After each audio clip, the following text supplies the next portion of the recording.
Bien, au mois d'août, elle a fait sensation à la Coupe Rogers à Montréal. En juillet dernier, elle est entrée dans l'histoire en devenant championne junior en simple, championne junior en double à Wimbledon. Elle était 306e à la fin juillet. Elle a fait un bond de 125 joueuses. Elle est maintenant classée 173e au monde. Elle a à peine 18 ans. Elle achève sa carrière junior d'ailleurs. Eugénie Bouchard est avec nous ce matin. Bonjour Eugénie. Bonjour. Hey, on a parlé de toi beaucoup cet été, hein? Elle a fait le tour du monde et en plus de ça, elle s'est signalée de brillante façon. Et ce que tu as amené avec toi sur le plateau ce matin, ben ce sont tes deux beaux trophées remportés à Wimbledon. Mes deux bébés. Tes deux bébés, exactement. Mais ça a été une année 2012 assez grandiose pour toi, mais c'est un peu essoufflant, tout ça, se promener à travers le monde et remporter des titres et ne pas arrêter comme ça. Oui, c'est ma vie de voyager comme ça beaucoup et je joue un tournoi chaque semaine ou sinon je m'entraîne. Alors, c'est une vie un peu difficile, mais c'est vraiment c'est un sacrifice que je fais. J'adore ça, alors.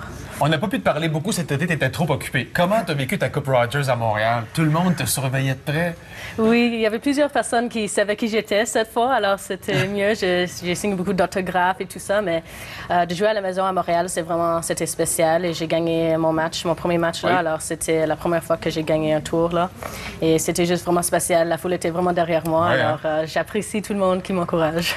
Tes deux titres à Wimbledon, en double et en simple, t'ont permis d'accéder à un événement grandiose qui est réservé seulement aux champions et aux championnes, oui. C'est le Grand Bal. Parle-nous de cette expérience-là, parce que tu as eu la chance de rencontrer, entre autres, Roger Federer.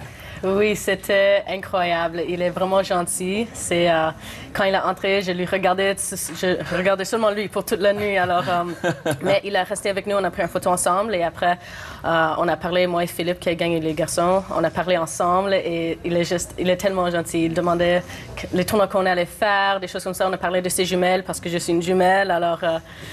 C'était juste... Je suis en amour avec lui. Ah, mais tu auras peut-être l'occasion de le rencontrer à nouveau. Là, tu termines ta carrière junior bientôt. Là. Ça s'achève oui. À New York, c'est ça? Oui, ça va être mon dernier tournoi junior. Alors, je suis un peu triste que je finis ma carrière junior, mais il faut tourner la page et je vais jouer seulement les professionnels après ça. À quoi tu t'attends comme transition? Parce que quand même, dans la dernière année, tu as disputé beaucoup de tournois juniors, mais tu as fait également beaucoup de tournois professionnels. Des tournois qui sont, bien, on le sait, lucratifs, qui vont permettre de gagner ta vie.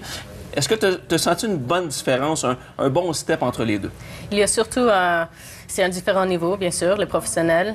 Chaque match est vraiment difficile et je pense que de jouer plus en plus vraiment le haut niveau, le WTA, comme la Coupe Rogers, oui. Je vais m'améliorer et je vais commencer à gagner à ce niveau-là aussi.